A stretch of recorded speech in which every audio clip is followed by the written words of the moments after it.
आज के युग में पहले तो प्यार शब्द का अर्थ ही उलट गया है और दूसरा अपने आप से प्रेम करना अपनी मनमानी करने तक सीमित रह गया है। ऐसे में एक विश्वासी के लिए अपने आप से प्यार करना क्या सही होगा या वचन के अनुसार है? लेकिन अगर हम अपने आप से प्यार नहीं करते हैं तो किसी के साथ कुछ भी होता रहे, उससे हमें कोई फर्क नहीं पड़ेगा।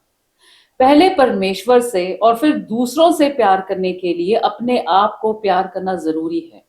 आज हम इसी विषय पर बात करेंगे। शुरू करते हैं परमेश्वर के वचन से। परमेश्वर का वचन हमने नीति वचन 19 अध्याय उसकी 6ठी आयत से लिया है।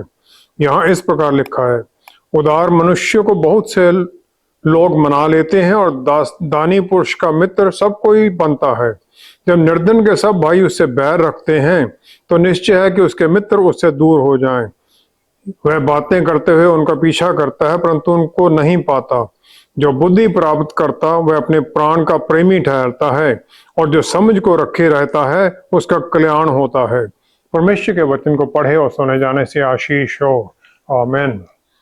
वचन के अनुसार प्यार और वो भी अपने आप से प्यार करना क्या ठीक है?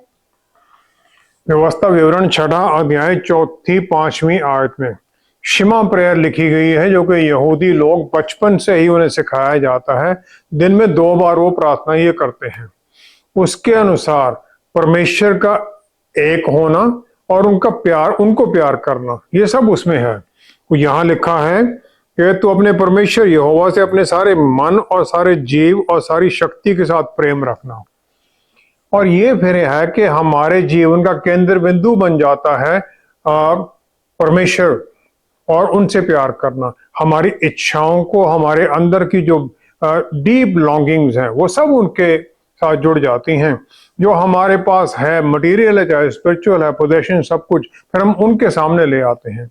मार्कुस 12 की 30 आयत में प्रभु यीशु ने ये सिखा दिया, उसमें ऐड कर दिया with all your mind also. उन्होंने कह दिया 12 की 30 में अपने सारे मन से, सारे प्राण से और अपनी सारी बुद्धि से और अपनी सारी शक्ति से प्रेम रखना। इसका मतलब है कि परमेश्वर का प्यार हमारे सोच पर भी पूरी तरह से हावी हो। यूहन्ना रसूल ने प्रभु यीशु के प्यार को भरपूरी में आनंद लिया था। उन्होंने कहा अपने आप को वो चेला जिसे परमेश्वर प्यार करते हैं। पहला यूहन्ना 4था अध्याय 7वीं 8वीं आयत में वो कहते हैं, प्रेम परमेश्वर से है। जो कोई प्रेम करता है वह परमेश्वर से जन्मा है और परमेश्वर को जानता है। जो प्रेम नहीं रखता वह परमेश्वर को नहीं जानता, क्योंकि परमेश्वर प्रेम है। परमेश्वर को जानना उनके प्यार से भरा जाना है। उत्पत्ति 1 अध्याय 27 आयत में परमेश्वर ने इंसान को अपने अक्स और रूप में बनाया और हर इंसान के अंदर उस अक्स की एक झलक है और उसमें फिर प्यार, जो परमेश्वर प्यार है, तो उसके प्यार का भी पूरी तरह बहुत आयत होनी चाहिए। यूहन्ना 21 की 12 आयत में हम देखते हैं प्रभु यीशु जी उठने के बाद में चेलों को गलीली के समुद्र के पास मिलते हैं। चेले सारी रात मछली पकड़ने की कोशिश करते रहे लेकिन उन्हें कोई मछली नहीं मिलती है। तो प्रभु यीशु उन्हें कहते हैं, आओ खाना खा लो। वो कहते हैं, कम आओ भोजन करो, 12 आयत में। फिर वो 15 आयत से आगे पतरस रसूल को बुलाते हैं। उनकी फिजिकल जो शरीर की जरूरत पूरी कर दी, अब उनकी आत्मिक जरूरत की तरफ जाते हैं। पतरस को वो पतरस से नहीं बल्कि उसके सही से जो उसका असली नाम है उससे बुलाते हैं। वो कहते हैं, शमौन यूहन्ना के पुत्र, क्या तुम मुझसे प्यार करता है? 3 बार ये सवाल पूछते हैं। पहली 2 बार तो वो शब्द इस्तेमाल करते हैं अगापे। अगापे प्यार वो है जो परमेश्वर की तरफ से आता है और जो हमसे भी वो चाहते हैं हम ऐसा ही प्यार करें। परमेश्वर का ये जो प्यार है बिना किसी शर्त के है, सेल्फिश नहीं है, सैक्रिफिशियल है, कुर्बानी देने वाला है और फेथफुल है। एक कमिटमेंट हो जाती है इसके साथ और फिर ये पूरी इच्छा के साथ है। यूहन्ना 13 की 34 आयत में वो हर विश्वासी को आज्ञा देते हैं। यूहन्ना 13 की 34 आयत में वो कहते हैं, मैं तुम्हें एक नई आज्ञा देता हूं कि एक दूसरे से प्रेम रखो। जैसा मैंने तुमसे प्रेम रखा है वैसा ही तुम भी एक दूसरे से प्रेम रखो। जैसा मैंने रखा है, प्रभु यीशु ने हमारे साथ अगापे प्यार रखा है, जिसमें कोई सेल्फिश नहीं, कुछ मांगते नहीं है, वो सिर्फ आज्ञाकारिता मांगते हैं। और ये जो प्यार है हमें पवित्र आत्मा परमेश्वर द्वारा मिलता है। पत्र रसूल ने जब उत्तर दिया तो उन्होंने फीलियो प्यार के बारे में कहा, दूसरी तरह का प्यार है। ये रिश्ता है दोस्ती का, मित्रता का, एक दूसरे के भावनाओं के साथ जुड़ने का रिश्ता है। ये प्यार वो है।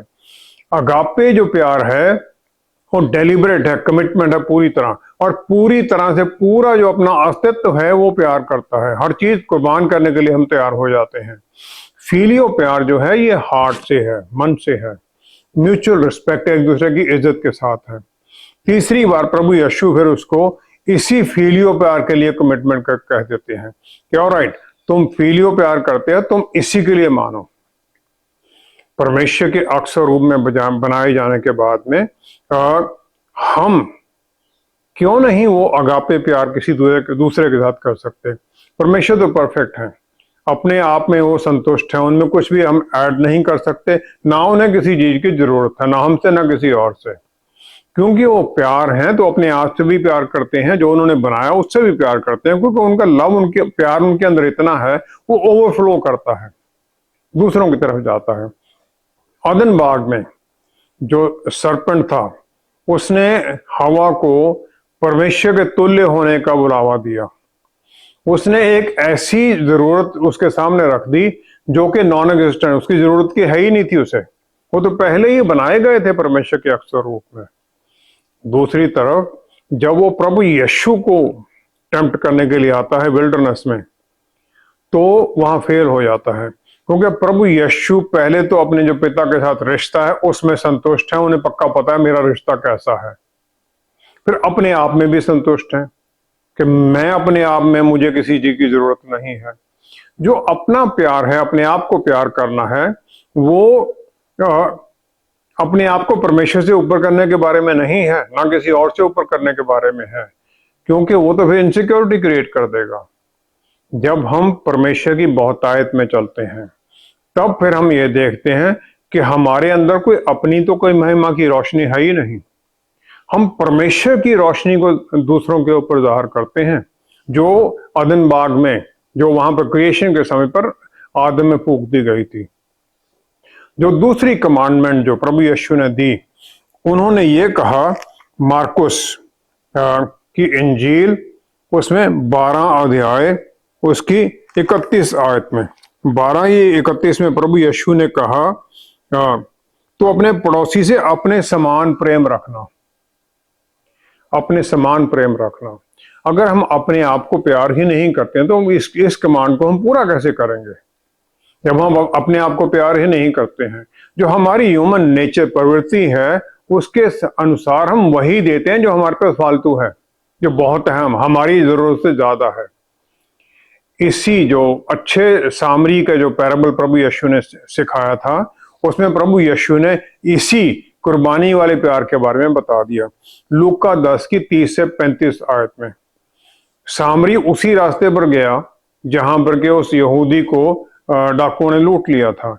रिस्क उसके ऊपर अभी भी था, लेकिन फिर भी उसने उसे संभाला, नॉर्मल केयर से भी ज्यादा किया उसने। उसे लेकर गया यरीहो तक, और जाते वक्त यरीहो में पैसे दे के गया कि इसकी देखभाल करना, कुछ ज्यादा होगा मैं फिर आके दे दूंगा। ये अगापे लव है। अगापे लव जो प्रभु यीशु ने हमारे ऊपर जाहिर किया, वो भावनाओं में नहीं है, एक इच्छा, स्व इच्छा का एक्शन है, और ये आनंद होकर दूसरों का आनंद ढूंढने के बारे में है। उन लोगों का भी जो हमें तंग करते हैं, दुख देते हैं, या हमारे ऊपर बुरी तरह की बातें करते हैं, फिर उनका जो वेलफेयर है हमारे वेलफेयर से ऊपर हम कर लेते हैं। और ये उसी से आ सकता है जो परमेश्वर प्यार है, उन्हीं से हम आ सकता है। जिस प्रभु ने अपने आप को सर्वेंट की तरह यहां आ गए, बॉन्ड सर्वेंट बन गए, परमेश्वर अपने आप को वहां से खालीपन में आए, इंसान बन गए, बॉन्ड सर्वेंट बन गए, और इंसानों की तरह बन गए। फिलिपियों 2 की 7वीं आयत के अनुसार। भजन संहिता 139 की 14 आयत में राजा दाऊद फिर इसी प्यार के बारे में अपना जो उसे अपने साथ प्यार है उसमें परमेश्वर की महिमा करता हुआ वो कह देते हैं। 139 की 14 आयत में वो कहते हैं, मैं तेरा धन्यवाद करूंगा क्यों, इसलिए कि मैं भयानक और अद्भुत रीति से रचा गया हूं। तेरे काम तो आश्चर्य के हैं। आपने मुझे ऐसे अद्भुत तरीके से बनाया है। जब हम अपने आप को प्यार करते हैं तभी तो हम अपने आप को समझ सकते हैं हम क्या हैं।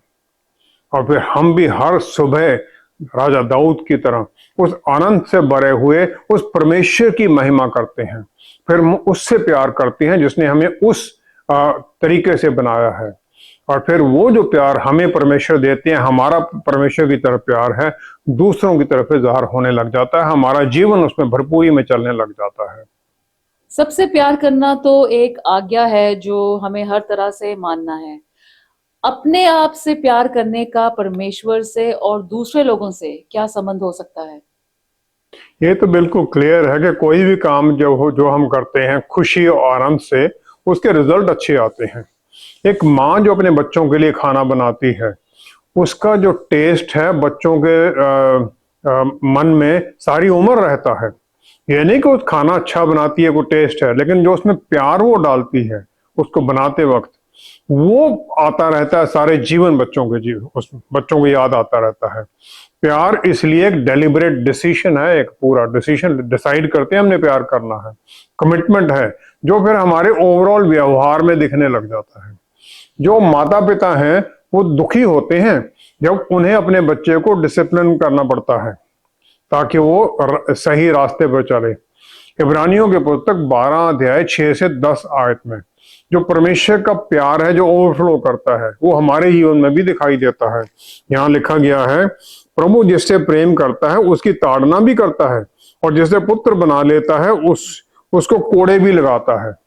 He scourges that person। और फिर आगे हमें बताया गया है कि जिसने माता पिता जो हमारे थे, जब वो हमें करेक्ट करते हैं तो हमें उनका आदर करते थे। हमने आदर करना उनका बंद नहीं किया। जो अपने आप को प्यार करता है वो ऐसे दुख को भी सह लेता है, आनंद समझता है। और फिर आगे लिखा गया है कि ये ताड़ना जिसके भागी सब होते हैं तुम्हारी नहीं हुई तो तुम पुत्र नहीं पर व्यभिचार की संतान हो। आगे ये भी कह देते हैं, अगर आपको वो ताड़ना नहीं हुई है तो माता पिता आपको वो बच्चा नहीं समझते हैं। दुख को भी, करेक्शन को भी सबमिशन के साथ, अधीनगी के साथ जब हम मानने लग जाते हैं तो फिर ये प्यार का एक प्रगटावा हो जाता है। अपने आप को प्यार करने का, उनसे प्यार करने का ये प्रगटावा हो जाता है।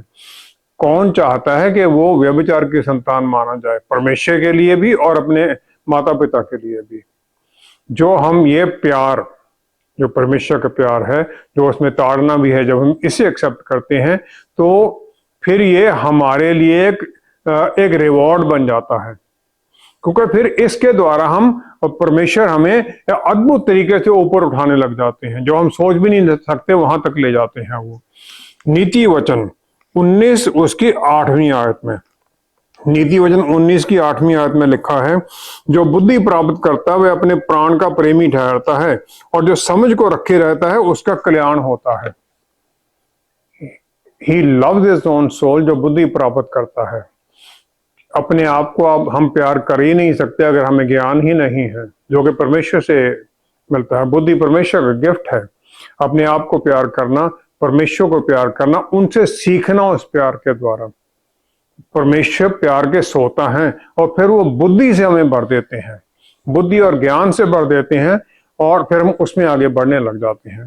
पहला राजा 3 अध्याय उसकी 5वीं आयत में, पहला राजा 3 अध्याय उसकी 5वीं आयत में हम देखते हैं, और सुलेमान राजा बन जाता है। सुलेमान राजा बनने के बाद में प्रार्थना करता है। जब वो भवन बनाने से पहले की बात है ये, तो परमेश्वर उसे स्वप्न में दिखाई देते हैं, और स्वप्न में परमेश्वर उससे कहते हैं कि तू बता तुझे मैं क्या दूं। सुलेमान ने जो उसके पिता दाऊद को आशीषें मिली थी वो याद कराता है परमेश्वर को, और फिर वो प्रार्थना कर देता है कि वो कहता है 9वीं आयत में, पहला राजा तीसरा अध्याय, आप अपने दास को अपनी प्रजा का न्याय करने के लिए समझने की ऐसी शक्ति दें कि मैं भले बुरे को परख सकूं, क्योंकि कौन ऐसा है कि आपकी इतनी बड़ी प्रजा का न्याय कर सके। पहले कहता है आपके लोग हैं ये, मेरे नहीं है, राजा मैं हूं, बुद्धि मुझे दो कि आपके लोगों का मैं न्याय कर सकूं। ये इतने बड़े हैं, इनका न्याय कोई आम आदमी तो कर ही नहीं सकता है। वो ये 3-4 चीजें वो कह देता है वहां पर। वो मांगता है एक समझ वाला मन, जिसमें के धरती का ज्ञान नहीं, वो कभी भी पूरा नहीं हो सकता है, बल्कि स्वर्गीय गाइडेंस हो, जो कि हर हायर अथॉरिटी में होनी चाहिए। फिर वो ये बड़ी अधीनगी के साथ एक इच्छा जाहिर कर देता है कि मुझे उसी तरह, पिता की तरह, परमेश्वर का आदर करने वाले रास्ते में चलने की आशीष दीजिए, ताकि मैं आपके लोगों का न्याय कर सकूं, उनकी देखभाल कर सकूं। ये जितने अथॉरिटी में लोग हैं, वो सबके लिए है ये कि वो सही और बुरे का ज्ञान समझ सकते हैं, राइट और रॉन्ग का, सही और गलत का, ताकि वो दूसरों की सेवा कर सके। सुलेमान ने परमेश्वर को प्यार करना अपने पिता से सीखा था। राजा दाऊद, जो कि परमेश्वर के मन का इंसान माना जाता है, दाऊद परमेश्वर को प्यार करता था और उसे अपने आप से भी प्यार था, ताकि उसी प्यार के द्वारा वो दूसरों की सेवा कर सके। परमेश्वर के सामने हर इंसान उतना ही वैल्यूएबल, उतना ही कीमती है। और फिर हमारा जो अपनी कीमत जो हम जानते हैं, सेल्फ वर्थ जो है, वो परमेश्वर के उस रिश्ते के साथ जांची जाती है, परमेश्वर के हम कितने नजदीक हैं। परमेश्वर ने आदम और ईव को अदन बाग में जो उनकी जरूरत की चीजें दी, सबको दे दी, जरूरत से भी ज्यादा दे दिया। नदी में सोना पत्थर सब पड़े थे, लेकिन फिर भी वो टेम्पटेशन में चले गए। सांप ने उस हवा के मन में एक शक डाल दिया कि जो परमेश्वर का प्यार है, जो उन्होंने चीजें दी हैं, ये तुमसे, तुम्हारे लिए सफिशिएंट नहीं है, तुम्हें कुछ और चाहिए, तुम्हें बनना चाहिए परमेश्वर के तुल्य। परमेश्वर ने अपने पुत्र को हमारे लिए कुर्बान कर दिया, अपने प्यारे पुत्र को। बुरी तरह से उन्हें प्रताड़ना सहनी पड़ी और ऐसा दुख भरा उन्हें मृत्यु प्राप्त की, ताकि हम पाप से और छुड़ाए जा सके और उनकी तरफ द्वारा जुड़ सके। फिर गाइडेंस देने के लिए, हमें पूरी तरह बल में चलने के लिए, सेल्फ कंट्रोल के लिए हमें देने, उन्होंने पवित्र आत्मा परमेश्वर हमारे अंदर दे दी है। और फिर पवित्र आत्मा परमेश्वर यूहन्ना 14:26 के अनुसार हमें सब कुछ सिखाते हैं और प्रभु यीशु के वचनों को याद कराते रहते हैं, ताकि हम उनके अनुसार अपने जीवन को जिएं। अपने आप को प्यार करना और अपने आप को उस परिस्थिति में देखना है कि जिसमें परमेश्वर हमें देखते हैं, क्योंकि अपने आप में तो हम अनवर्दी हैं, उन प्यार के हम लायक ही नहीं हैं। और जो फिर वो हमें यूनिक टैलेंट देते हैं, आत्मिक गिफ्ट हमें देते हैं, जो हर विश्वासी को देते हैं, फिर हम उन्हें भी सही तरीके से इस्तेमाल करने लग जाते हैं। यिर्मयाह 28:11 के अनुसार परमेश्वर की सबके लिए एक प्लान है, और वो तब तक का पूरी तरह काम नहीं कर सकती है जब हम अपना वर्थ ना समझें, अपनी वैल्यू ना समझें, और फिर प्यार करना ना सीखें, उस प्यार करने वाले को ना प्यार करना सीखें, ताकि फिर हम दूसरों को भी प्यार कर सकें। लेवी व्यवस्था 1 अध्याय 2 आयत, मूसा को परमेश्वर ने आज्ञा दी कि उन्होंने कहा, इजरायलियों से कह कि तुम में से यदि कोई मनुष्य यहोवा के लिए पशु का चढ़ावा चढ़ाए, तो उसका बलि पशु गाय, बैलों अथवा भेड़ बकरियों में से एक का हो। जो वो बलि लेके आए वो इनमें से एक हो। और यहूदी संतों के अनुसार जो यहाँ लिखा गया है, वहां तो कहा है कि जो एक बलि लेके आए तुम में से कोई, वहां वो कहते हैं जब तुम में से अपनी बलि लेकर आए, सैक्रिफाइस ऑफ यू। कमांड ये है कि हमें अपने आप को कुर्बान परमेश्वर के सामने लेके जाना है, वो भेड़ बकरी के साथ में। वो समय उनके लिए आज्ञा थी, जिसमें हमारा जो हमें गुण है, हमारा बल, शक्ति, विचार, पूरा सब कुछ ही हमें उनके सामने समर्पण करना है। जो हमारे अंदर धरती का अंश है, जिसमें परमेश्वर ने सांस फूकी थी, वो फिजिकल है, उसी में से जानवर भी पैदा हुए। तो हमारा जो एक्सटर्नल इमेज तो है वो परमेश्वर जैसा बन गया, इंसान है हम, लेकिन अंदर से हम कुछ और हैं। जो हमारा अंदर है वो जानवर की प्रवृत्ति हमारे अंदर है। सबोपदेशक 3 अध्याय उसकी 19 आयत में, सबोपदेशक 3 अध्याय उसकी 19 आयत में सुलेमान ने कहा, जैसी मनुष्यों की वैसी ही पशुओं की भी दशा होती है, दोनों की वही दशा होती है, जैसे एक मरता वैसे ही दूसरा भी मरता है। सबों की श्वास एक सी है, सबकी श्वास एक जैसी ही है, कोई भिन्नता नहीं है।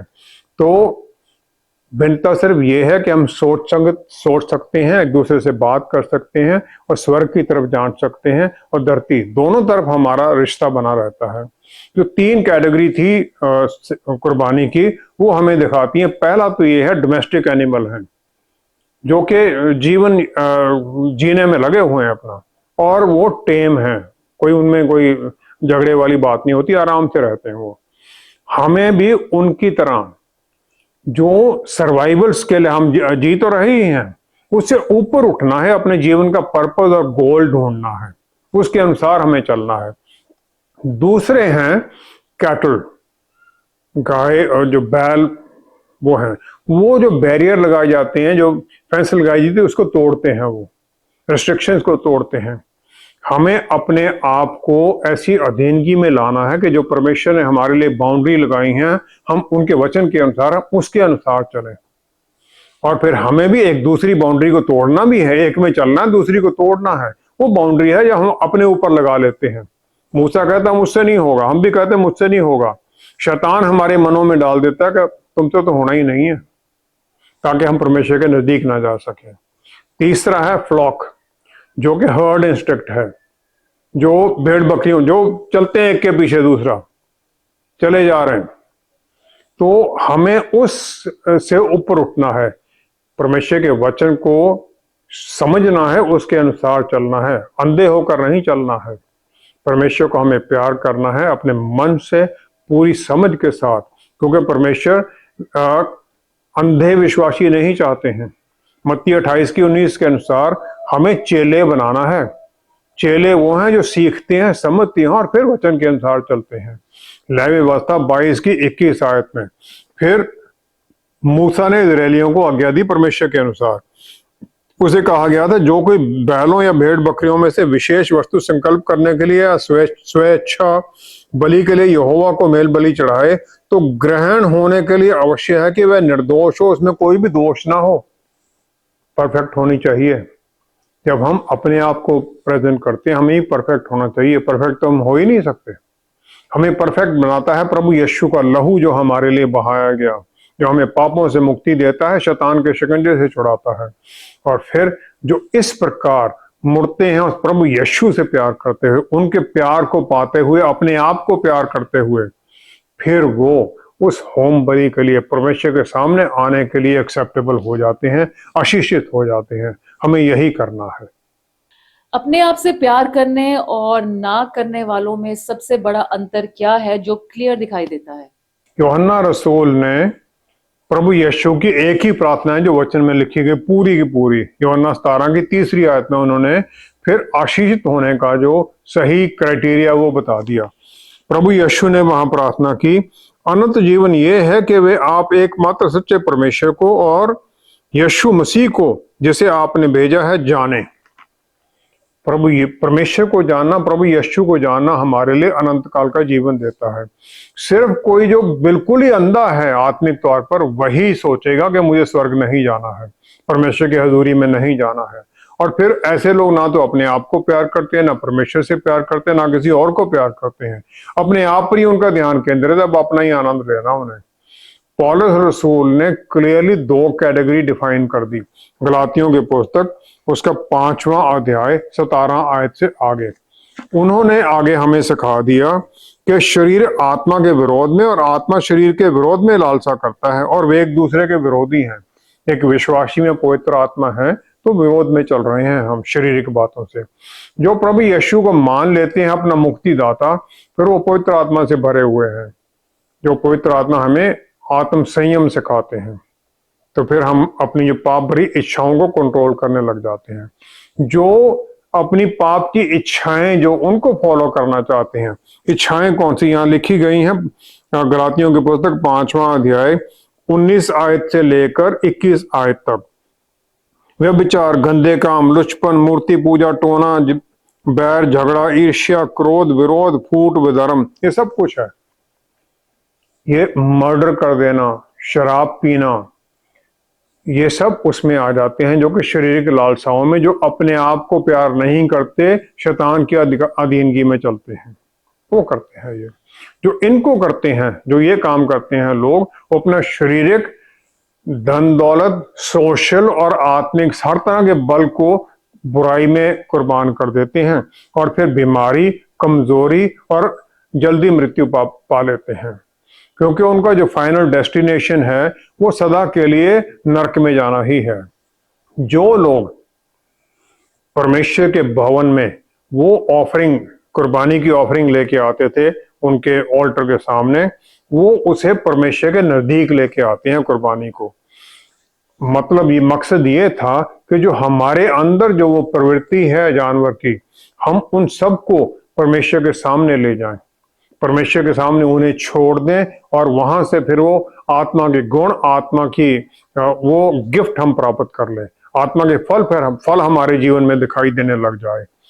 फिर जो वो ऑल्टर की जो आग थी, पवित्र आत्मा परमेश्वर के द्वारा हमारे अंदर काम करती है, हमें अंदर से बदलने लग जाती है फिर वो आग। और वो जो आग है एक विश्वासी के अंदर, वो उनकी प्रार्थनाओं और उनकी सप्लिक विनतियों में हर रोज ज़ाहिर होने लग जाती है, बदलाव रोज होने लग जाता है। अपने आप से प्यार करना, फिर हम परमेश्वर को प्यार करने में जुड़ते हैं, दूसरों के लिए प्यार करने लग जाते हैं। मत्ती 7:12 की आयत के अनुसार फिर हम चलते हैं। प्रभु यीशु ने सिखाया, दूसरों के साथ वही करो जो तुम चाहते हो कि वो तुम्हारे साथ करें। फिर हम दूसरों के लिए भी अच्छे काम करते हैं। वो अच्छे सामरी वाली बात हमारे जीवन में पूरी तरह लागू होने लग जाती है, हम दूसरों की भलाई के लिए लगने लग जाते हैं। अपने आप को कुर्बान करना, अपने आप को ऑफर करना, अपना पूरा अस्तित्व लेके जाना, ताकि हम परमेश्वर के सामने वो मंजूर हो जाएं, एक्सेप्टेबल हो जाएं, क्योंकि वो हमारे कामों को नहीं देखते हैं, वो हमें देखते हैं। जब हम प्रभु यीशु के नाम में जाते हैं तो हमारे आगे प्रभु यीशु खड़े हो जाते हैं, हम उनके पीछे छुपे हुए होते हैं। हमारे सब अवगुण फिर प्रभु यीशु के लहू के द्वारा धो दिए जाते हैं, हम शुद्ध हो जाते हैं। उनका प्यार फिर हमारे अंदर पवित्र आत्मा के द्वारा पूरी तरह से फल लाता है, हमें बदलने लग जाता है। फल एक ही लिखा गया है, क्योंकि वो हमारे जीवन को बदलने लग जाता है। फिर गलातियों की पुस्तक 5वां अध्याय 22 आयत में पौलुस रसूल ने वो फल के बारे में बताया है। आत्मा का फल प्रेम, आनंद, शांति, धीरज, कृपा, भलाई, विश्वास, नम्रता और संयम है, आत्म संयम है। जब हम इससे भर जाते हैं तो हमारे अंदर जो जानवर की प्रवृत्ति है वो परमेश्वर के सामने सैक्रिफाइस हो गई, और हम प्यार से भरे हुए वहां से निकलते हैं, आत्म संयम से भरे हुए निकलते हैं। दूसरों को और जो परमेश्वर ने बनाया उस सबको हम प्यार करने लग जाते हैं। उनके प्यार में फिर हम भरे हुए दूसरों की भलाई देखने लग जाते हैं। बस हमें इसी प्रकार जीवन जीना है, ताकि हम अपने आप को प्यार करें, परमेश्वर के प्यार से भरे हुए। उस प्यार फिर हमारे ऊपर जो डाला गया, उस चारों तरफ हम दूसरों के ऊपर उंडेलते जाएं, ताकि दूसरे भी हमारे जीवन से आशीषित हों। आइए हम प्रार्थना करें। पिता परमेश्वर, क्या ही धन्य है आपने हमें अपने प्यार से भर दिया, अपनी प्रवृत्ति से भर दिया, अपने अक्सर रूप में बनाया, और प्रभु यीशु के द्वारा पवित्र आत्मा परमेश्वर हमें दे दिए, ताकि पवित्र आत्मा के बल जो में ही नहीं बल्कि उनके फल में भी हम चलें, और फल हमें फिर आत्म संयम से भरा हुआ प्यार से दूसरों की भलाई करने में, आगे बढ़ने में सहायता करे, ताकि हम दिन प्रतिदिन फिर बदलते जाएं। हम अपने आप को ऐसा प्यार ना करें कि हम दुष्टता के कामों में लग जाएं, बल्कि पवित्र आत्मा परमेश्वर की अगुवाई में फिर हम दूसरों की भलाई में लगें। आपका प्यार जो आपने हमें दिया है पिता परमेश्वर, आपने हमें चुना है, हम तो आपको चुन भी नहीं सकते थे। फिर वो प्यार दूसरों की तरफ बढ़ने लगे। जितने हम जुड़े हुए हैं, जो जानते हैं प्रभु यीशु को, जो नहीं भी जानते हैं, सबको प्रभु आशीषित कीजिए। जो नहीं जानते हैं, आत्मा के द्वारा उन्हें वचन में आगे बढ़ने में सहायता कीजिए ताकि वो भी सही चुनाव कर सकें और अनंत काल का जीवन स्वर्ग में जीवन प्राप्त करने के लिए आगे बढ़ें। पिता परमेश्वर, सारी महिमा आपको देते हुए सब कुछ प्रभु यीशु के पवित्र नाम में मांगते हैं। आमेन, आमेन, आमेन। जो अपने आप से प्यार करता है उसके सही लक्षण उसके शरीर में ही प्राप्त होते हैं, क्योंकि जो अपने आप का ही ध्यान नहीं रखना जानता प्यार कैसे कर सकता है। फिर दूसरों से प्यार करना इतना आसान हो जाता है कि उनकी गलतियों को भूलना भी ठीक ही लगता है। सही अर्थ में फिर वही लोग अपने आप को परमेश्वर के अनुयायी या फॉलोअर्स कह सकते हैं। Thank you so much for watching. See you next time. Stay blessed. Shalom.